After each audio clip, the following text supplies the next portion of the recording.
The issue of brown marks being left on clothes by a dryer can be attributed to several factors. Overloading the dryer is a primary cause, as it reduces air circulation and leads to overheating.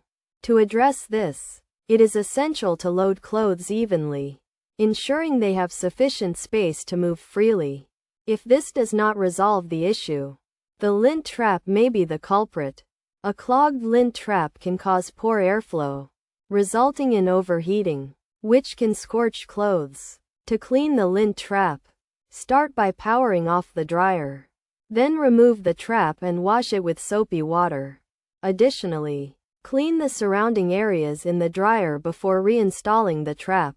In some cases, the problem may stem from damaged drum seals, which can wear out over time, causing the drum to overheat and leave brown marks on clothes. To fix this, inspect the drum seals and replace them if they are worn out or damaged. By following these steps, it is possible to resolve the issue of brown marks being left on clothes by a dryer.